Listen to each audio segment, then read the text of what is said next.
Nah,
Halo, assalamualaikum warahmatullahi wabarakatuh.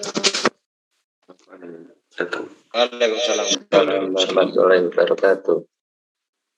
Gimana kabarnya, sehat? Alhamdulillah. Oke, alhamdulillah. Tadi sudah ditanya sama Mas Randy. Kemarin kan ada tugas karena saya masih sakit.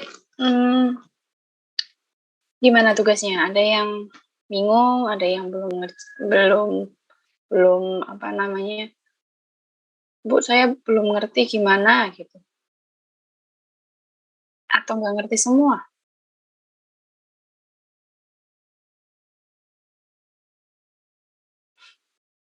Kayaknya belum pada bangun. Coba dinyalain sama kameranya dulu. Belum pada bangun.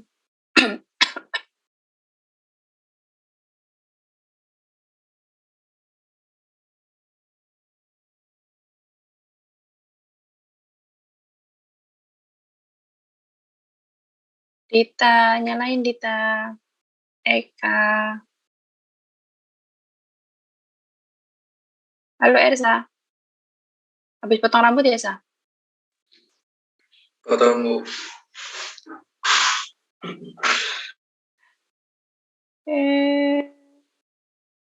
Eka Cahyadi. Disisiri dulu tuh rambutnya tuh. Iya, Bu.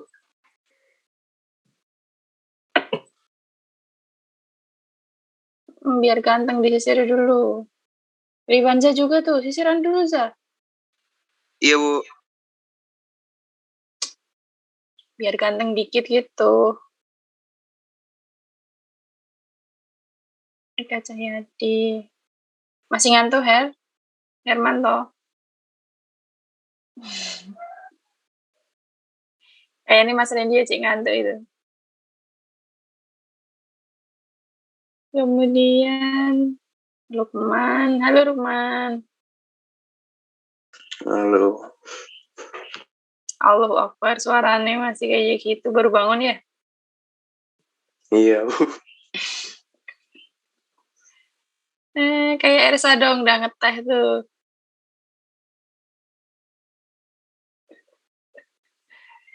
Febri. Kamu di kosan, Po, Dek? Kak Febri. Kamu di kosan apa di rumah?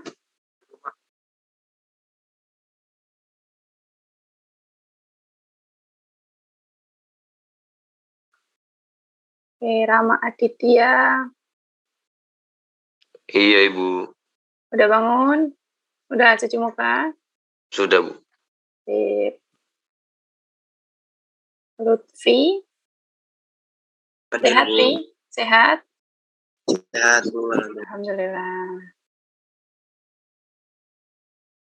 Angga, halo Angga.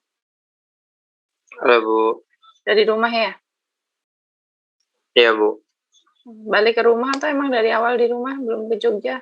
Kemarin sempat ke Jogja, tapi karena kakak ini Menikah? jadi pulang. Kakak ini apa? Lahiran. Oh. Aldi Prasetyawan.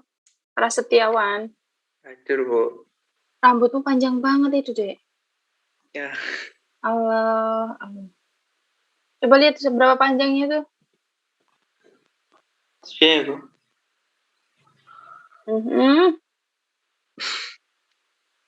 Udah cantik banget itu, udah. Kenapa kalian gak mau pada potong, toh? Nggak gerah, kok itu rambut panjang? Sayang, Bu, mau dipotong. Nggak gerah? Ya, enggak, udah kebiasaan. 1 tahun. Disuruh ayang, Bu, itu, Bu. Disuruh ayang. Aku aja rambutnya panjang nggak pernah tak gerai, kamu digerai. Sumuk ya? Sumuk banget tau nggak?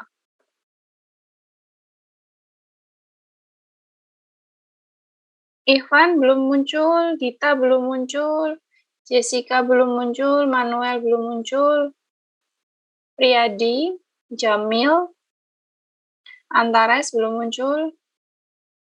Baru bangun ya, Dit? Gimana, Bu? Dari cuci muka belum kamu? Dari WC, Bu. Nggak usah diceritain, jijik. Andi mana nih Andi?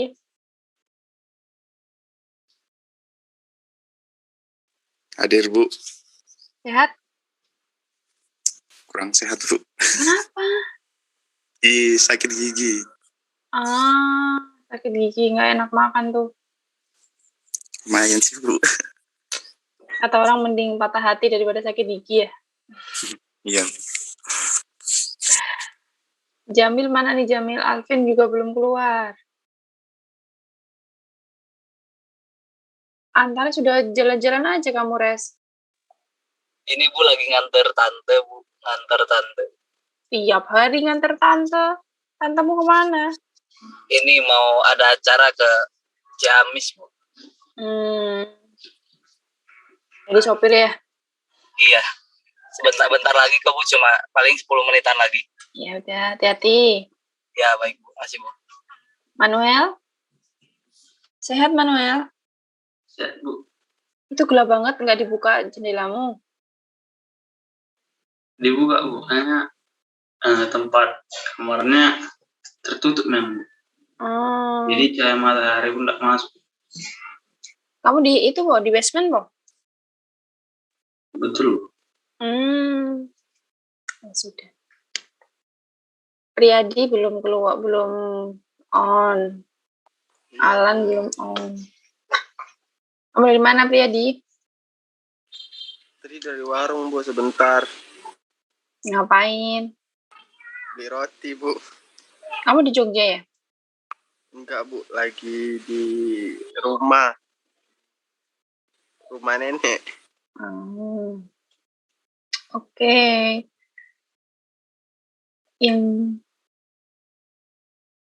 Yang ke toilet silakan dilanjutkan ke toiletnya, tapi jangan lupa untuk ditinggal aja perangkatnya, jangan dibawa-bawa ke kamar mandi.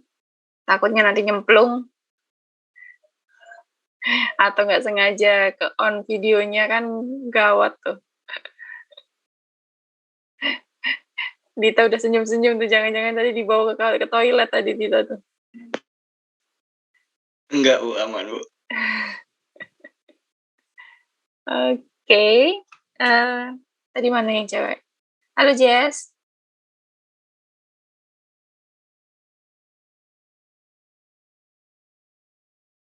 Gimana Jess, sehat?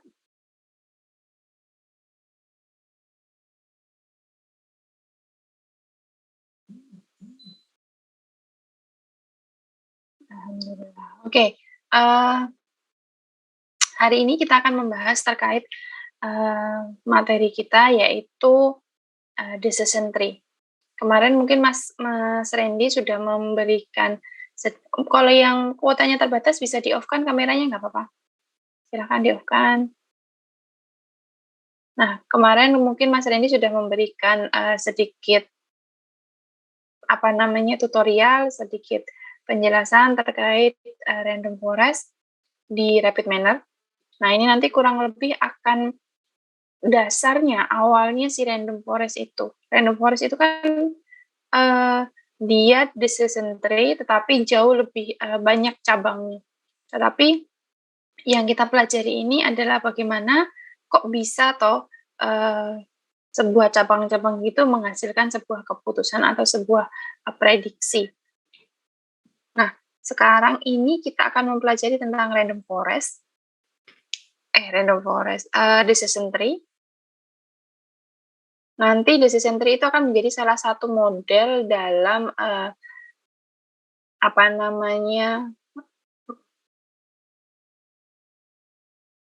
halo, suaranya masuk ya? Nah, itu akan menjadi model salah satu yang akan kita pelajari. Nah, hari ini, sebentar, saya cari dulu di mana ya.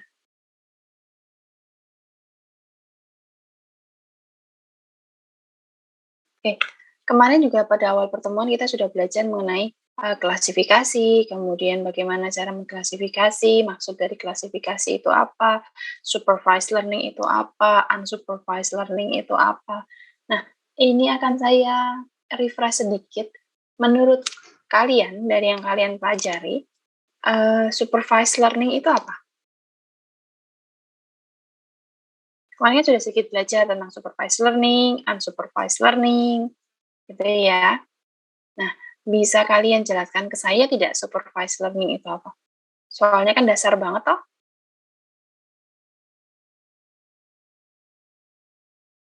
Oh, ada yang bisa menjelaskan supervised learning itu apa?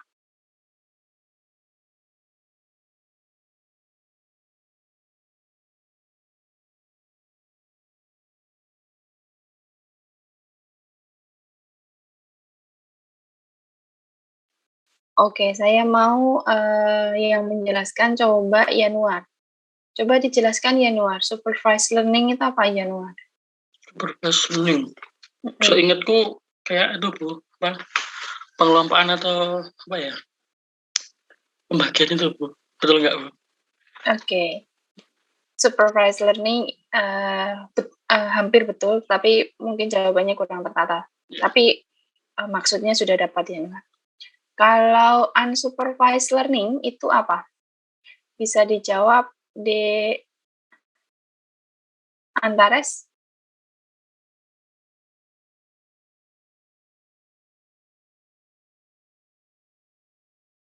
Tares? Oke, nggak ada. Ikhwan? Ikhwan? Aji?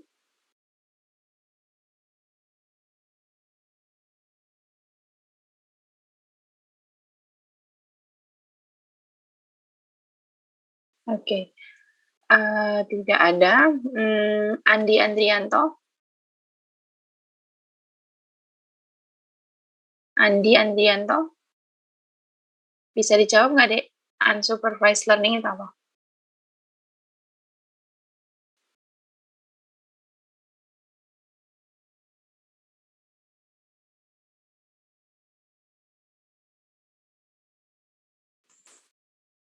Mengelompokkan data yang tidak memiliki label.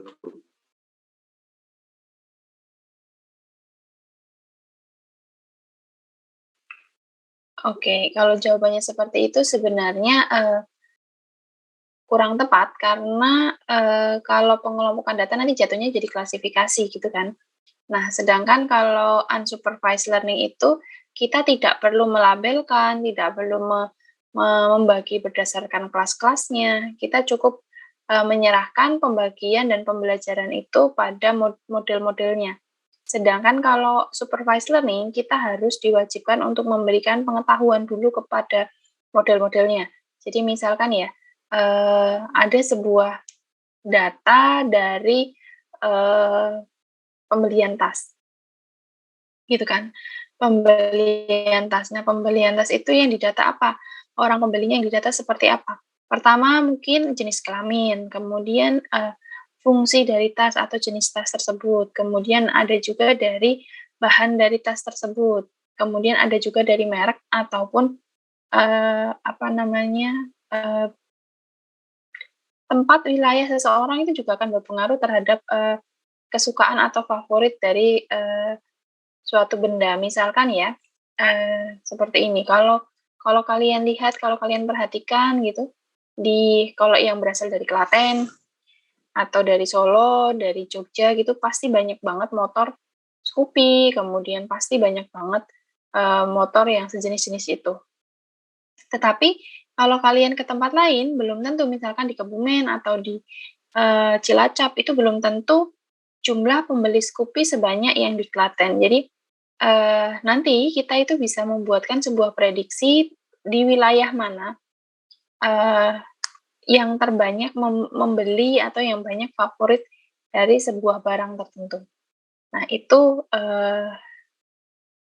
tugasnya supervised learning adalah untuk melabeli seperti apa sih kriteria yang cocok untuk kondisi Scoopy atau kondisi NMAX dan lain sebagainya seperti itu. Nah, silahkan diperhatikan ini nanti adalah terkait dengan algoritma dari klasifikasi yang kita gunakan itu adalah decision tree.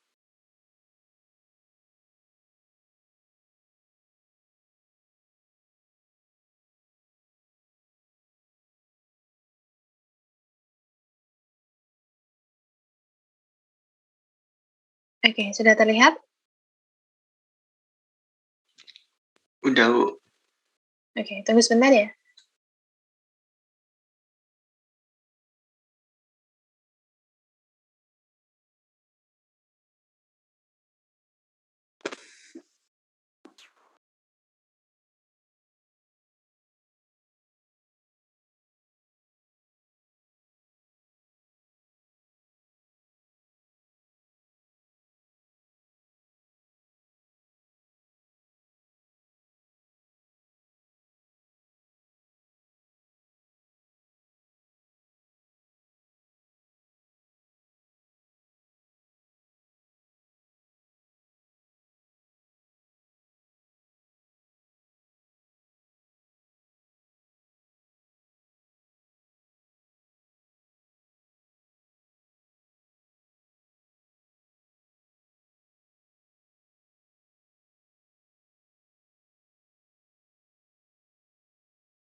Oke, mohon maaf, kita sambung lagi.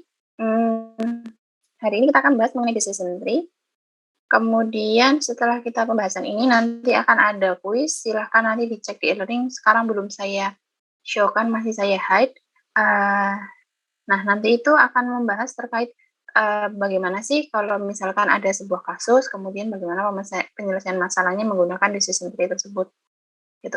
Nah,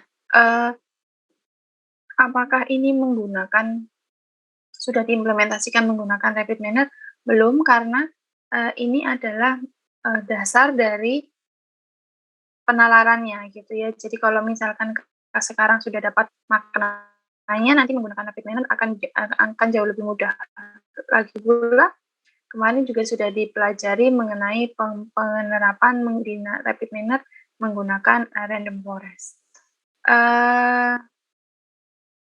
Decision tree ini merupakan salah satu metode atau model yang digunakan untuk mengklasifikasikan sesuatu, gitu ya. Ada sebuah ada sebuah kasus, kemudian dari kasus tersebut kita bisa melakukan pengklasifikasian. Nah, pengklasifikasian itu salah satu metode yang sangat sering digunakan atau sangat familiar itu adalah si random forest tersebut, si decision tree. Kemudian untuk random forest seperti apa? Untuk random forest itu masalah yang jauh lebih complicated dan juga dia lebih dalam untuk penalarannya. Nah, sebelum kita masuk ke decision tree, yang perlu Anda pelajari dulu, yang perlu Anda dalami dulu, yang perlu Anda pahami dulu, yaitu adalah klasifikasi. Karena decision tree itu adalah utamanya itu adalah mengklasifikasikan gitu. Jadi supaya kalian paham bagaimana cara mengklasifikasikan terhadap suatu atau melabelkan terhadap suatu atribut supaya sesuai dengan metode atau cara-cara step-step tertentu gitu ya. Nah, klasifikasi itu adalah seperti apa? Yaitu kita karena ini masuk golongan dalam supervised learning, berarti tugas utama kita adalah melabeli dulu, memberikan atribut, kemudian menggolongkan dulu apakah data ini termasuk pada bisa ditetapkan sebagai data pelatihan untuk data klasifikasi, kemudian apakah penggolongan atribut tersebut, apakah data tersebut termasuk data yang bisa digolongkan sebagai data baru, apakah data yang sudah ada kemudian bisa dipelajari, atau data baru tersebut bisa digunakan juga sebagai penalaran, gitu ya. Nah, penalaran sendiri semakin banyak datanya yang kalian klasifikasikan, semakin banyak data yang kalian pecah atributnya, kemudian pembagian label dilabelkan berdasarkan kelas dan juga nominalnya, itu nanti akan semakin pintar. Jadi semakin banyak pembelajaran atau semakin banyak knowledge-nya, dia akan semakin jika ada data baru yang masuk, dia akan semakin mudah untuk mendeteksi, memprediksi apakah data tersebut sesuai dengan ciri khas atau kriteria yang memang diterapkan pada modul tersebut. Nah, bagaimana sih dapat kita membagi kriterianya tersebut? Bagaimana sih kita cara menggolongkan mana yang, kalau business center itu kan pasti ada node-node-nya. Node-node tersebut pasti ada proof-nya, ada root-nya, kemudian ada pelantaranya, gitu kan. Nah, bagaimana kita membahasnya itu nanti kita akan bahas semua di sini. Kemudian untuk penerapan dari metode ini biasanya itu diterapkan di berbagai pertama, yaitu jika pengajuan kredit biasanya ada prediksi apakah orang tersebut layak untuk menerima kredit atau tidak. Itu berdasarkan apa komponennya, kemudian nanti bisa muncul apakah orang tersebut layak atau tidak. Kemudian target suatu marketing, seperti yang tadi saya bilang, pemilik dari kendaraan bermotor, misalkan seperti Honda, kemudian Yamaha, itu semua pasti memiliki sebuah sistem artificial intelligence, pengolahan data mining, machine learning yang terkait dengan target marketingnya. Jadi dia mengumpulkan data sampling atau data sampel untuk dijadikan pengetahuan yang mana jika orang misalkan banyak yang suka beli Scoopy, kemudian banyak yang suka beli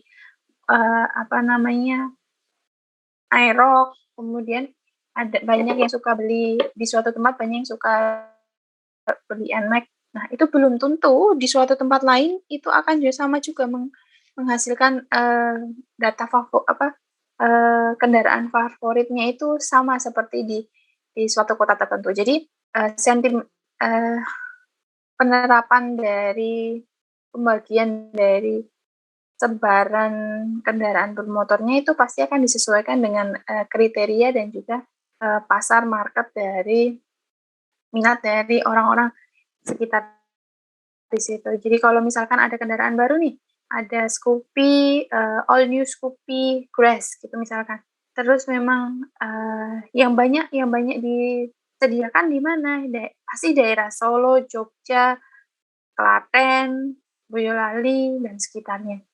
Kemudian kalau misalkan untuk motor yang agak besar, misalkan seperti NMAX, kemudian Aerox dan lain sebagainya, mungkin disebar di lebih banyak kondisi sebarannya ada di Jogja, kemudian Semarang, di kota-kota besar seperti itu. Karena ini sangat membantu. Jadi aplikasi ini sangat membantu dari subjektivitasnya. Jadi dia tidak dari subjektivitasnya karena dia pasti akan menentukan berdasarkan pasti sudah ditentukan, diplot-plotkan gitu berdasarkan kelas-kelasnya sudah dilabeli, kemudian tinggal dimasukkan kendaraan bermotornya seperti apa.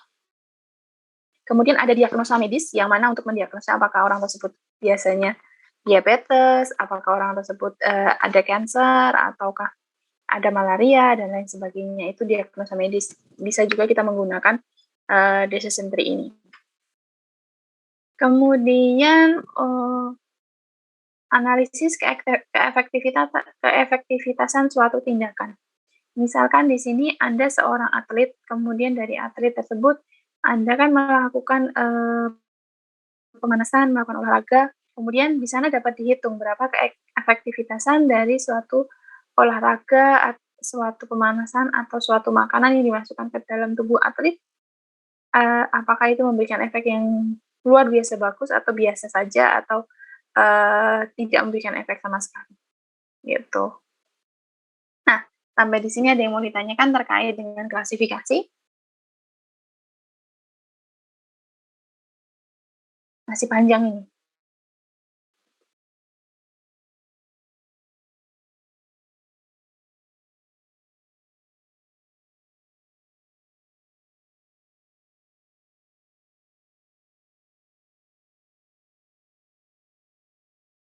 Tidak ada yang mau bertanya? Paham semua? Awas loh nanti kalau misalkan ada kuis, kalian nggak paham, awas lo ya. Oke. Berikutnya kita masuk ke slide berikutnya, yaitu algoritma untuk klasifikasi sendiri. Nah, tahapan dalam Anda melakukan jika Anda menentukan ingin menggunakan algoritma klasifikasi, kemudian pertama yang harus ditentukan adalah Anda mengkonstruksi modelnya dulu. Model apa yang akan Anda gunakan. Nanti jika suatu model tertentu yang Anda gunakan, dia tidak akan cocok untuk model atau logika tertentu. Jadi misalkan Anda menggunakan decision tree, kemudian konstruksi modelnya Anda menggunakan KNN, otomatis tidak akan jalan. Kalau misalkan Anda menggunakan random forest, misalkan Anda masih menggunakan model decision tree, itu juga kurang tepat, gitu ya. Jadi sesuaikan untuk modelnya dan juga algoritmanya. Kemudian setelah Anda mempunyai modelnya, menentukan model apa yang Anda buat, kemudian sudah tahu bagaimana konstruksi modelnya, kemudian Anda lakukan mengklasifikasikan tapelnya. Tapel itu adalah sampel. Jadi Anda berikan label, kemudian Anda berikan kelas-kelas mana yang dibagi berdasarkan kelas-kelasnya, seperti itu. Kemudian dalam suatu kelas, misalkan ya, kemudian dalam suatu kelas tersebut belum terdefinisi, kemudian belum juga sampelnya itu belum ada kelasnya, belum didefinisikan, belum ada atributnya, kemudian belum dilabeli. Nah, tindakan apa yang kita lakukan? Pertama, kita harus melabelkan dulu. Melabelkan, memberikan definisi dulu dari masing-masing, misalkan ada tabel-tabel gitu.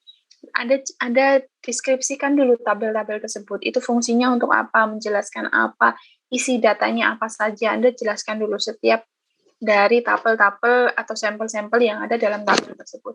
Kemudian yang kedua, Anda buat himpunan. Setelah Anda membuat atributnya, kemudian Anda membagi atributnya, kemudian Anda lihat himpunan. Himpunan itu kan nanti ada himpunan semesta, kemudian dari himpunan semesta itu ada himpunan A, B, C, kemudian dari himpunan A, B, C tersebut bisa jadi dia irisan atau juga dia beririsan ataupun dia tidak beririsan sama sekali. Itu kan nanti perlu dipikirkan kembali apakah data tersebut saling berkaitan atau tidak. Atau ada juga yang memang data yang ada di dalam X itu memang berada di dalam sebuah himpunan yang lain, gitu kan, bisa jadi seperti itu. Setelah itu Anda modelkan, Anda buat pemodelan bagaimana cara menyajikan dalam bentuk decision tree atau pohon keputusan. Karena dari setiap atribut-atribut yang Anda buat itu nanti akan bisa menjadi node-node. Dari node-node tersebut nanti akan dicari pelantarannya, kemudian bisa menghasilkan prediksi atau keputusan tertentu. Jadi misalkan seperti ini ada sebuah data ada data tuple, ada data sampel, Yang mana di sini terdiri dari nama, ranking, years, kemudian turn. Nah, dari keempat data ini, itu kita lihat. Pertama kita deskripsikan dulu. Name itu mendeskripsikan apa? Name itu mendeskripsikan nama dari dosen tersebut, nama-nama dosen. Kemudian rank itu adalah jabatan fungsional, yang mana yang sudah didapatkan oleh dosen. Kemudian years itu adalah tahun kerja. Turn itu apakah itu tenurun itu adalah termasuk pembagian dari si jabatan fungsional tersebut. Kemudian apa yang harus kita lakukan? Otomatis kita menggunakan algoritma dari klasifikasi kan. Kemudian kita lihat kelas-kelas dari pemodelan klasifikasi tersebut, apa saja kelasnya. Nah, dari hasil pembagian kelas-kelas ini, dari kelas-kelasnya masing-masing ini, nah nanti bisa menghasilkan berbagai logika yang digunakan untuk mendasari keputusan dari data ini, data tabel ini. Kemudian, untuk algoritma klasifikasi sendiri cukup banyak, tidak hanya decision tree, tetapi juga ada Bayesian, ada adaptive Bayesian network, kemudian ada naive Bayes, dan lain sebagainya. Kemudian, decision tree ini merupakan sebuah metode yang mana dia mudah sekali untuk diinterpresentasikan, sangat mudah sekali untuk difahami. Kemudian, dia juga sebagai pengenalan pola, dia juga masuk sebagai pengenalan pola, tetapi masih yang statik, belum yang secara dinamik bisa mengenali pola-pola tertentu. Kemudian struktur bangunannya, struktur arsitektur yang ada di decision tree itu, pertama yang pasti adalah node simple leaf, yaitu leaf itu adalah cabang terakhir, simple leaf itu adalah cabang terakhir yang mana dia digunakan untuk pengambilan keputusannya, hasil akhir keputusannya. Kemudian untuk root sendiri itu adalah awal dari titik pertama kali yang digunakan sebagai awal. Kemudian antara simpul dan simpul yang satu itu ada keterkaitannya, ada hubungannya, itu dinamakan sebagai pelantara. Kemudian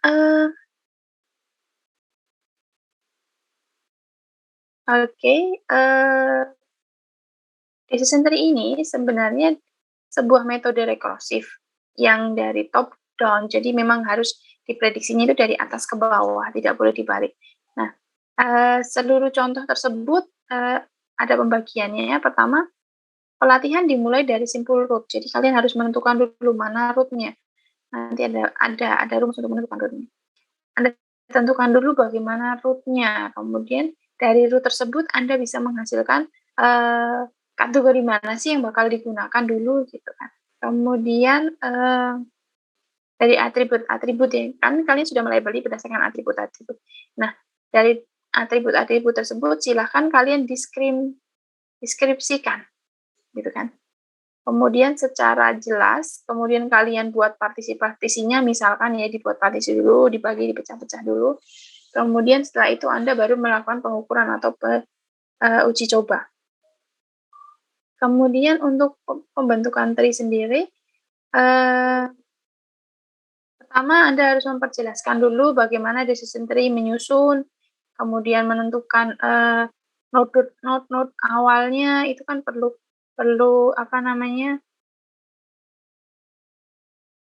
pelatihan juga. Kemudian setelah itu, setelah sudah jadi node awalnya, kemudian sudah jadi pelantarannya, nah yang terakhir adalah berikan contoh terkait dengan ini saya ada contoh terkait dengan apakah suatu cuaca tertentu atau apakah suatu kelembapan tertentu berpengaruh terhadap disarankan atau tidak untuk bermain golf. Itu nanti di sini akan saya berikan contoh.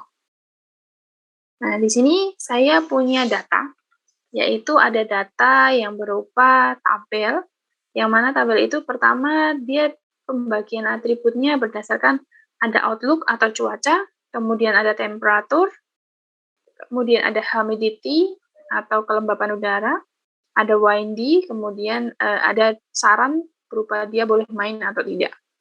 Gitu. Di sini kalau untuk Outlook sendiri dia ada beberapa tipe atau kategori dari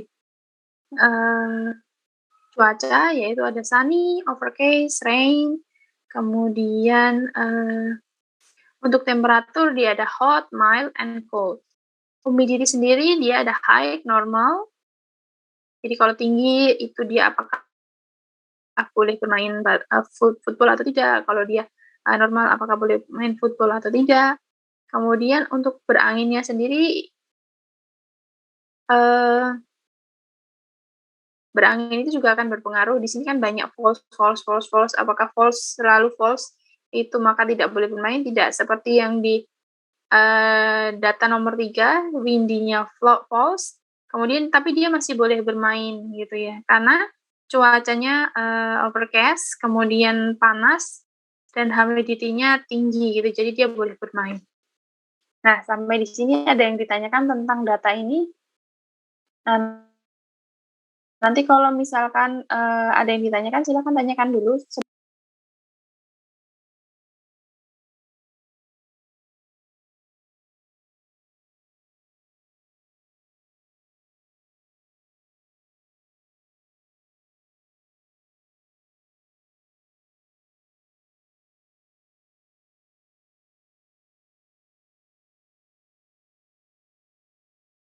Apa ada yang ditanyakan dulu? Oke, silahkan ditanyakan dulu. Saya tunggu sampai 5 menit ya. Saya harap ada yang bertanya. Kalau tidak ada yang bertanya, saya yang tanya.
Gimana? Ada yang tanya nggak?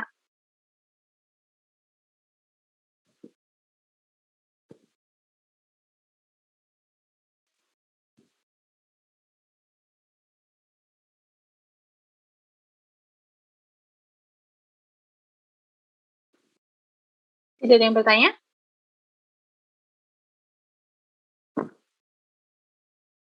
Ini tidak ada yang bertanya karena memang sudah paham atau bingung ya? Kayaknya sih bingung sih, Bu. Bingungnya di mana? Kalau kalian nggak tanya ya saya nggak tahu kan.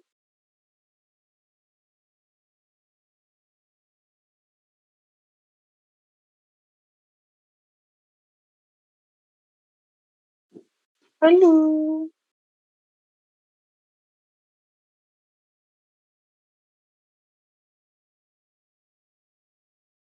Halo.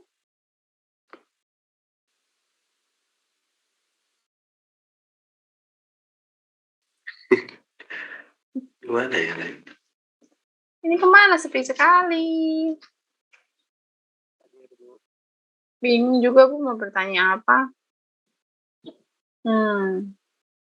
Itu berarti saya anggap oke dulu ya, kita lanjut lagi gitu gimana? Boleh, Bu. Oke, lanjut.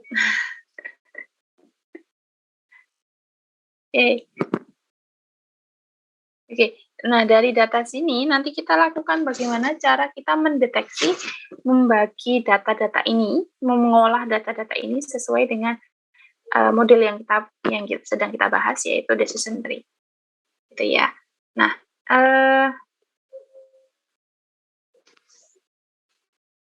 dari yang Anda lihat di sini ada atribut-atribut yang dinamakan atribut itu seperti apa sih Bu?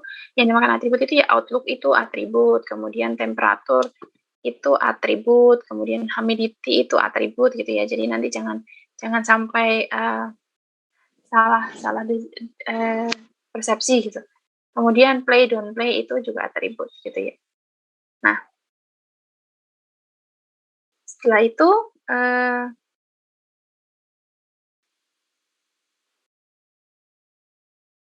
Oke.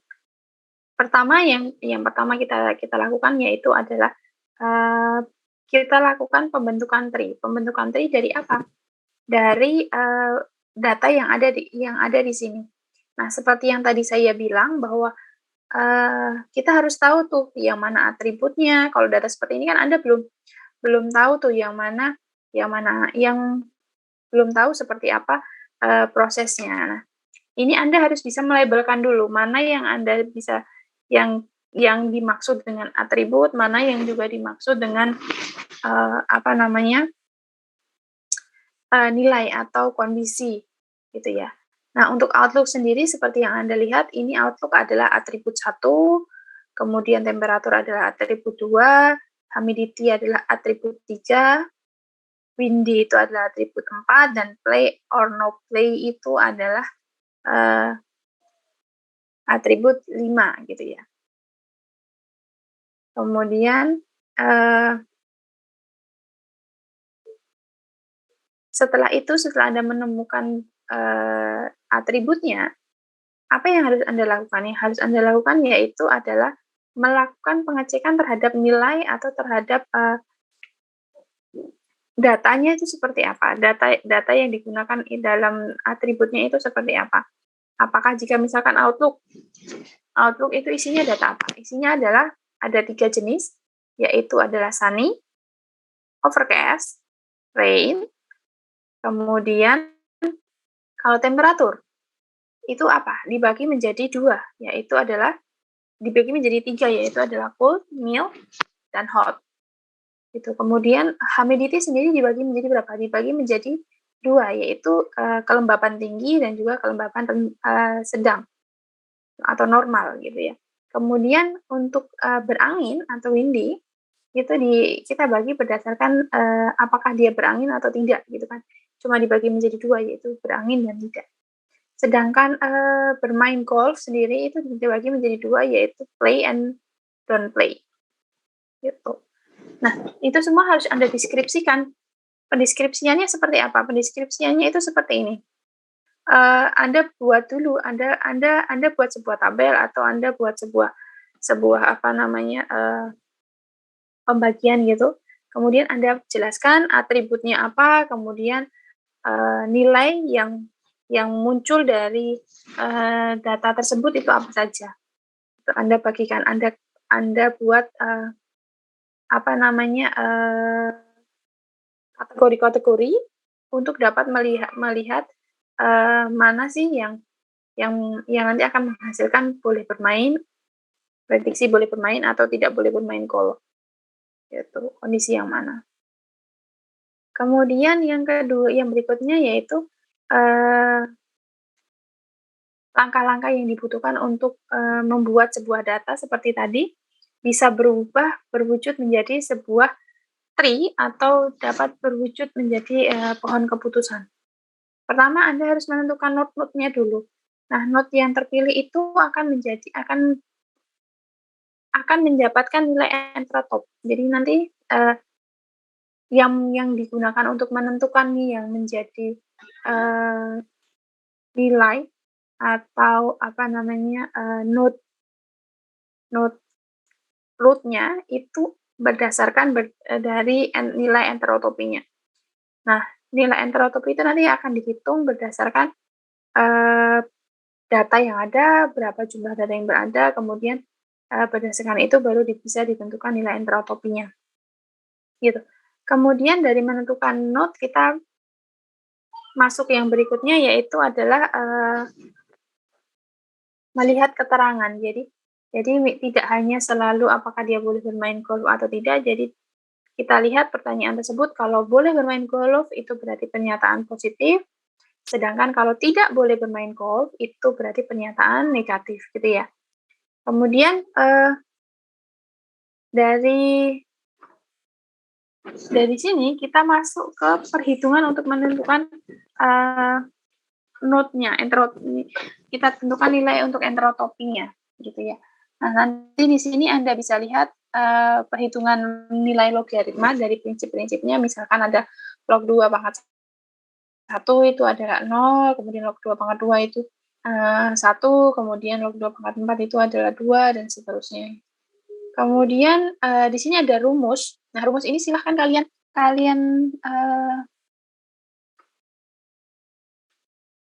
lihat secara seksama antara X-nya, kemudian antara sigma F, sigma B-nya, kemudian berapa logaritmanya, bagaimana logaritma yang keluar, itu semua nanti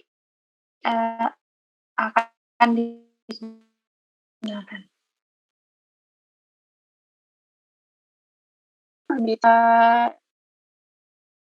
Node-nya atau root atau node root-nya. Jadi yang mana yang bakal kita gunakan sebagai node root-nya.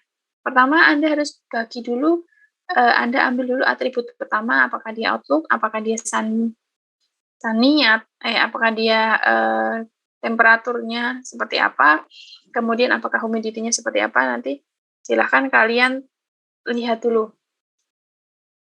Kemudian kalian ambil dari outlook dulu. Karena outlook dari yang pertama, dari yang paling kanan, kemudian kita ambil yang outlook. Yang paling kiri kita ambil yang outlook. Jadi kemudian dari outlook yang kita dapat tersebut, kita lihat data yang ada di dalam outlook itu ada apa saja. Tadi kan sudah kita bagi sebelumnya bahwa di data dalam outlook itu ada sunny, overcast, dan juga rain. Berarti kan ada 3 ya. Nah, berarti kita misalkan di sini ada B1 untuk sunny, B2 untuk overcast, B3 itu untuk rain.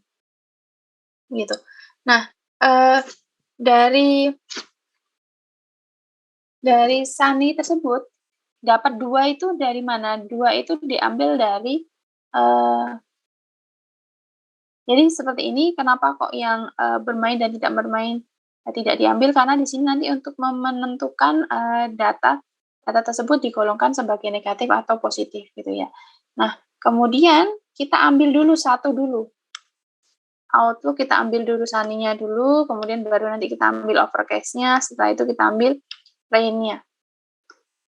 Nah, outlook itu kita bagi dulu berdasarkan B1 itu adalah sunny, B2 overcast, kemudian B3 itu adalah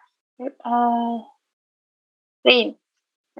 Kemudian dari B1, B2, B3 tersebut dapat mendapatkan search as atau mendapatkan saran berupa apa? 2 play dan 3 don't play. Berarti play itu positif, don't play itu negatif, gitu ya. Kemudian untuk overcast sendiri karena semuanya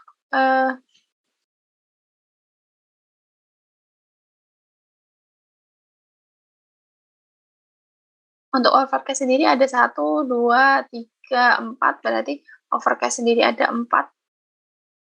Berarti benar kan 4 pernyataan positif dari cuaca overcast, kemudian terdapat 3 pernyataan positif dan 2 pernyataan negatif dari data yang sebelumnya. Ini didapat dari mana? Didapat dari menghitung seperti ini. Misalkan sunny kita hitung 1, 2, sunny-nya kita hitung 1, 2, 3, 4, 5, gitu kan. Jadi kita dapat 5. Berarti yang digunakan untuk itu nanti adalah 3/5 misalkan yang positif. 2/5 itu misalkan yang negatif. Kemudian setelah kita menentukan itu, kita hitung average enterotopinya untuk atribut look.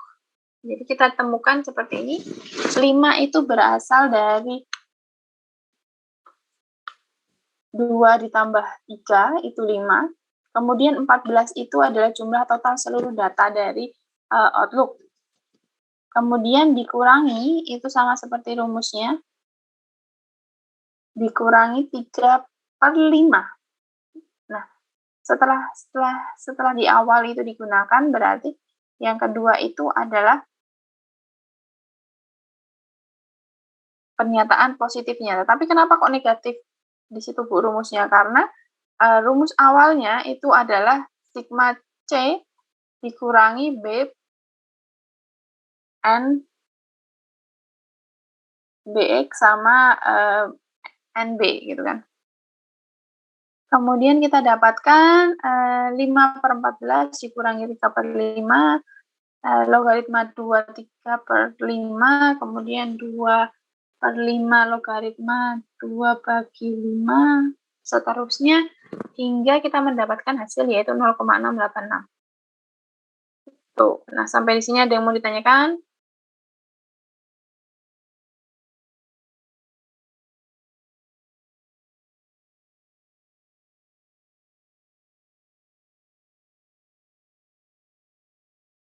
Oke, berarti kita lanjut ya.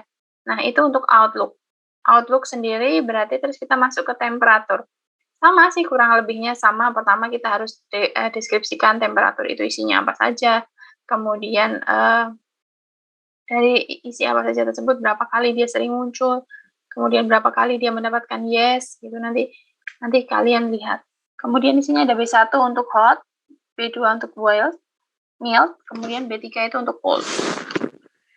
Kemudian dilakukanlah perhitungan seperti tadi, logaritmanya tadi. 4/14, berarti 2 ditambah 2 dibagi 14, itu adalah untuk hot B. Kemudian hot B2, atau yang disebut sebagai mild, yaitu 3 dan 2, jadi totalnya 6, berarti ini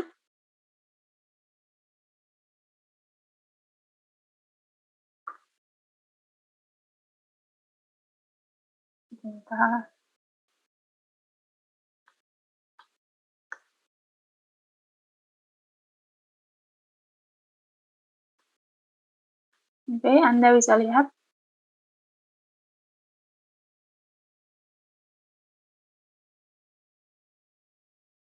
Ini untuk B1. Kemudian ini 6/14 ini itu untuk B2.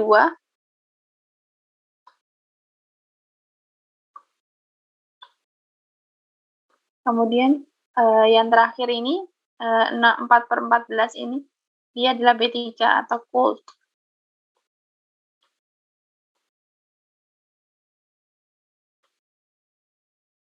Nah, hasil dari perhitungannya itu adalah 0,82 gitu ya. Kemudian humidity juga sama, nanti hasil akhirnya 0,785.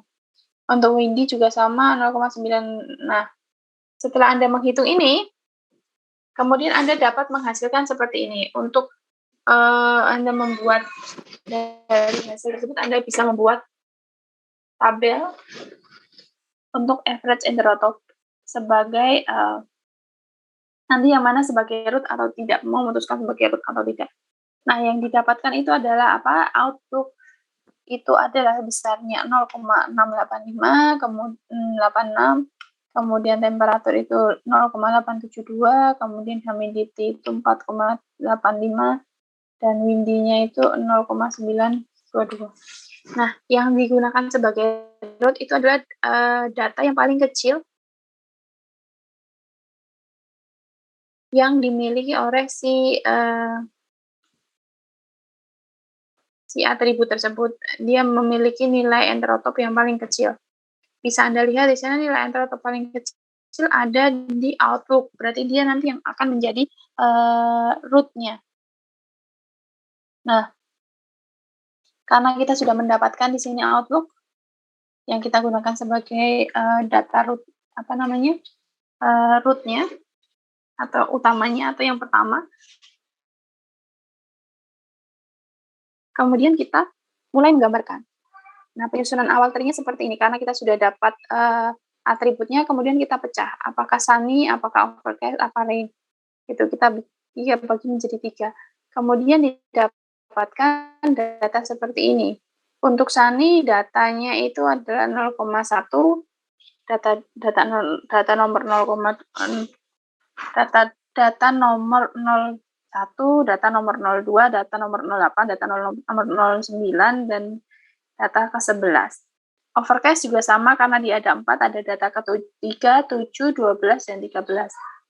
Rain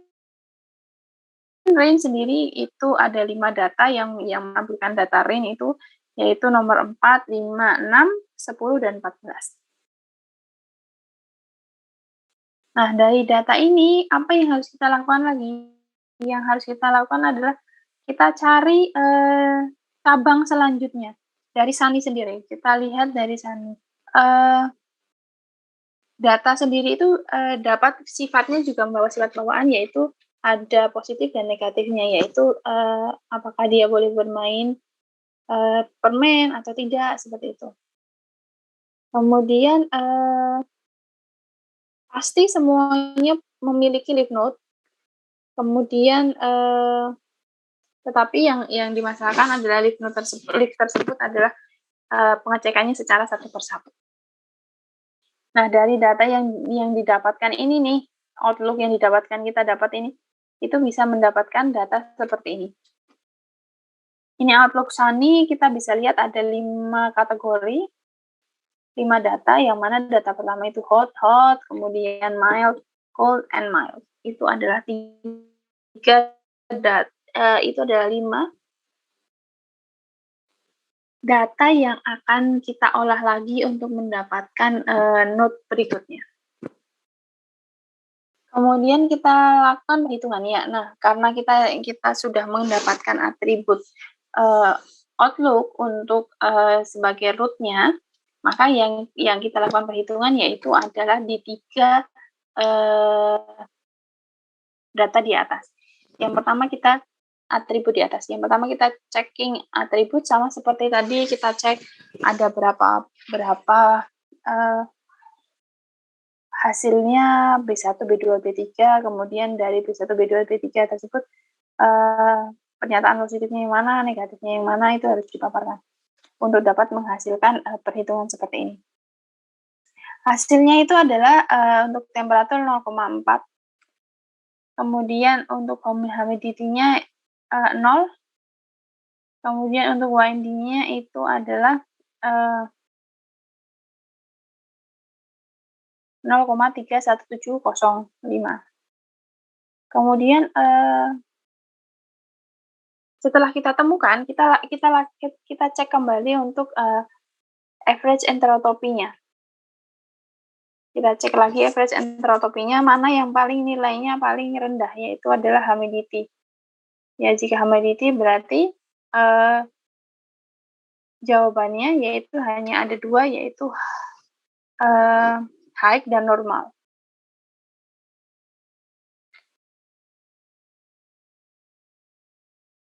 Oke, kemudian dari humidity high dan normal tersebut, kita dapatkan di data berapa? Di data nomor 1, nomor 2, nomor 8, nomor 9, dan nomor 11. Kemudian untuk data rain itu ada di nomor 4, nomor 5, nomor 6, nomor 10, nomor 14. Oke, berikutnya ini masih menggunakan tree yang sederhana, yang mana dia hanya mempunyai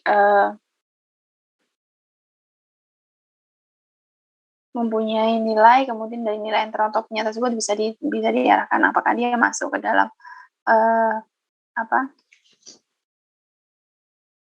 node berikutnya atau tidak. Nah, untuk dilakukan perhitungan lagi agar semuanya menjadi leaf, itu perlu kita terapkan enterotopinya setiap kali kita mau buka cabang baru gitu ya. Kemudian dengan cara yang sama, yaitu kita harus menetapkan, menilai, kemudian bisa harus mengecek enterotop terlebih dahulu. Kemudian untuk pembentukan tree-nya, karena kita sudah nemu tadi dari look kemudian kita yang paling kanan, yang paling kiri itu adalah Hamidity, kemudian berikutnya adalah winding, sedangkan overcast dia tidak memiliki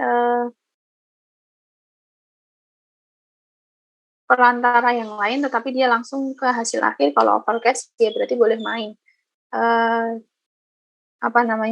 boleh main golf. Nah, sampai di sini ada yang mau ditanyakan nggak? Sudah selesai nih materinya nih.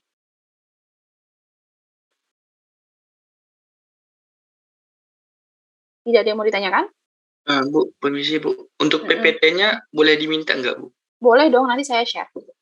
Baik Bu, terima kasih Bu. Saya share sekalian sama kuisnya. Oh iya, untuk kuis seperti kelas sebelumnya, saya kasih waktu 2 hari ya. Kuisnya berubah bagaimana? Kuis itu nanti akan ada kasus, kemudian dari kasus tersebut kalian disuruh unduh unduh data di Kaggle.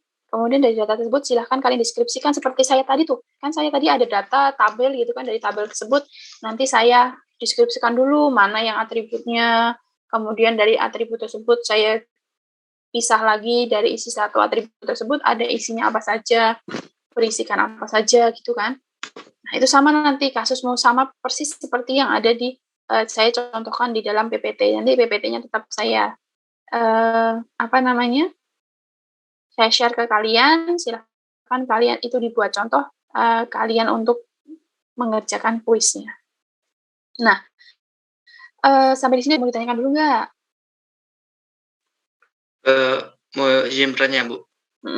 Jadi itu kan contoh datanya itu cuma 14 data Bu ya. Nah kalau misalkan banyak itu gimana ya Bu? Misalkan kami ngambil di Kaggle gitu kan datanya banyak, lebih bisa 100-an atau 1000-an gitu Bu. Ya itu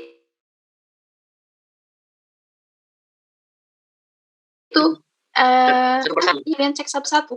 Kalian ambil mana yang kira-kira atribut tersebut sesuai dengan, kan kalau misalkan di Kaggle kan banyak tuh atributnya, ada berapa gitu kan banyak. Nah, kalian ambil masing-masing atribut tersebut, kalian deskripsi itu isinya bisa dijelaskan tuh, apakah dia berupa data, angka atau apa, dijelaskan. Nah, nanti bisa yang mana yang menurut kalian bisa digunakan sebagai pengambilan keputusan. Mana yang menurut kalian bisa diambil sebagai pemrediksi sesuatu. Misalkan kalau prediksi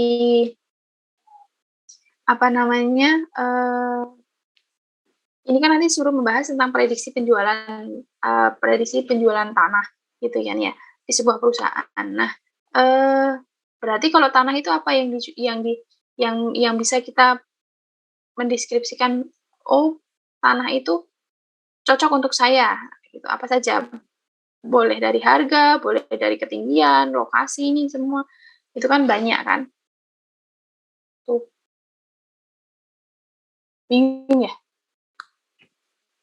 Jadi ngolah datanya itu harus manual satu gitu ya Bu?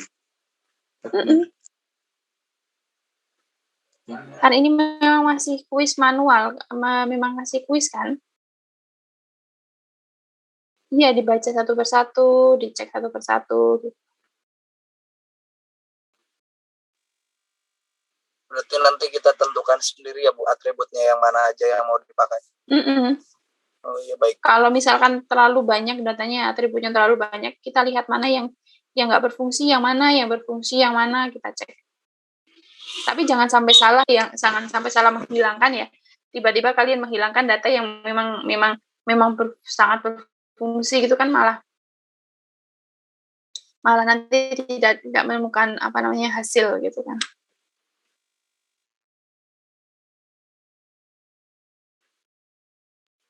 Ada yang mau ditanyakan lagi? Gini Bu, misalkan ini ada 1000 data ya, 1 sampai 1000 lah. Atau kita ngambil sampel misalkan 10 data aja atau 14 data macam yang Ibu contohkan.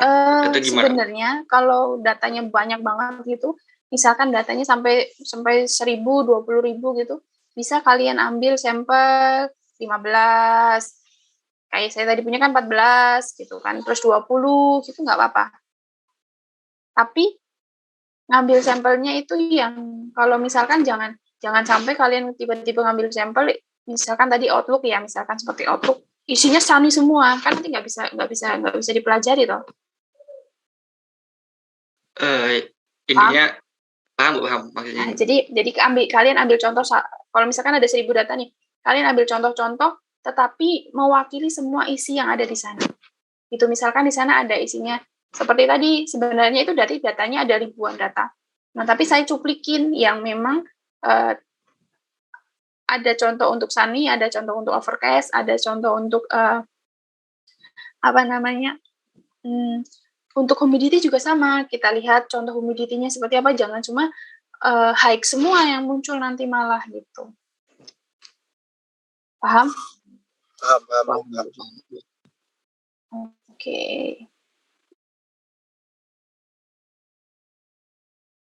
Ada yang mau ditanyakan lagi nggak sambil saya buka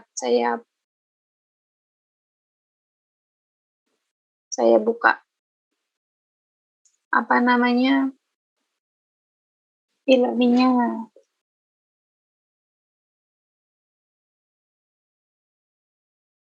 Ada yang mau ditanyakan?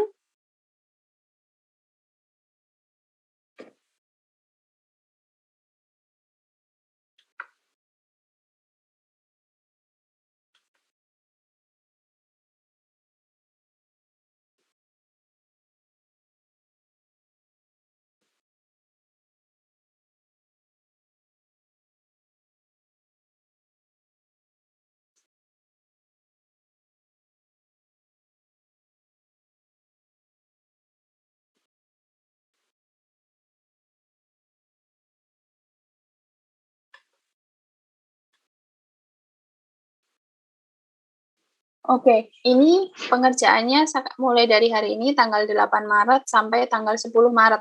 Tetapi jangan sampai salah, tanggal 10 Maretnya itu dilihat jamnya ya. Jangan sampai kalian nggak ngelihat jamnya, karena 10 Maretnya itu cuma sampai 12.40. 12.20. 12 malam loh ya. Karena 12 malam itu kan udah termasuk ke tanggal 10.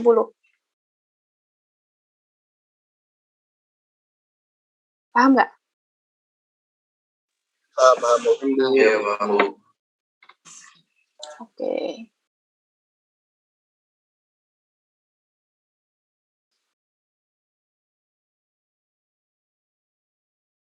Sambil saya buatkan sianya juga ya.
Oke, silahkan dicek di e-learning-nya.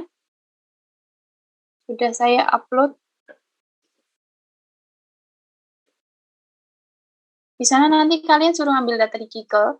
Silakan, di situ sudah ada linknya, nanti silakan di-download.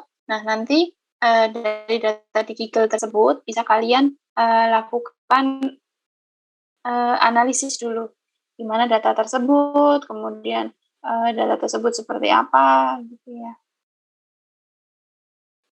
Sudah dibuka e-learningnya? Bu mau bertanya, Bu. Berarti nanti hasil akhir jawabannya si decision tree-nya, Bu? Iya, gambar dari decision tree-nya itu. Oh, baik, Bu. Tulis tangan bebas atau gimana ya, Bu? Jangan tulis tangan. Oh, di itu. Oke. Ketik, baik. Kalian tahu, kan nanti otomatis kalian ada ngetik pakai lambang matematika. Nggak perlu pakai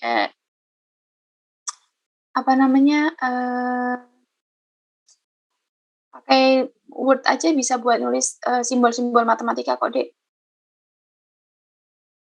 Iya, Bu. Iya.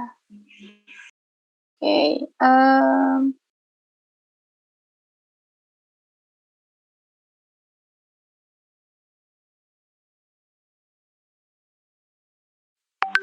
Ini link absennya.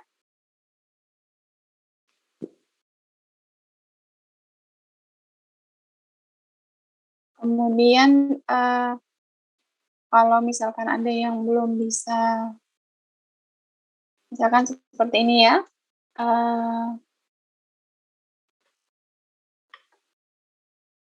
kemudian nah nanti contohnya itu seperti ini. Kemudian kalau di sini kan ada link, silahkan kalian klik linknya.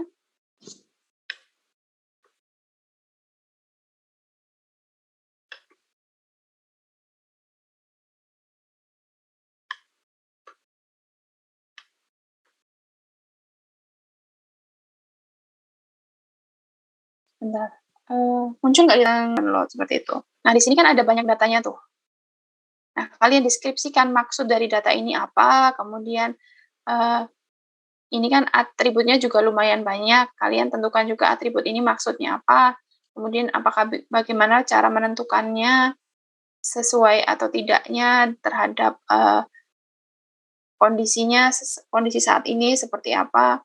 Ini ada lumayan sih, ada datanya ada 100-an sekian. Mau kalian ambil 20 dulu gitu buat sampel datanya gitu, nggak apa-apa. Gitu ya. Untuk downloadnya gampang kok, cuma tinggal kalian buat account kemudian bisa download gitu. Ada yang mau ditanyakan sampai sini? Bisa lihat judulnya tadi tuh, Bu. Lupa screenshot judulnya. Judul apa? Data. Itu udah ada, nanti kalian ambil di itu. Kalian buka e-learning, nanti sudah saya kasih linknya di situ, tinggal diklik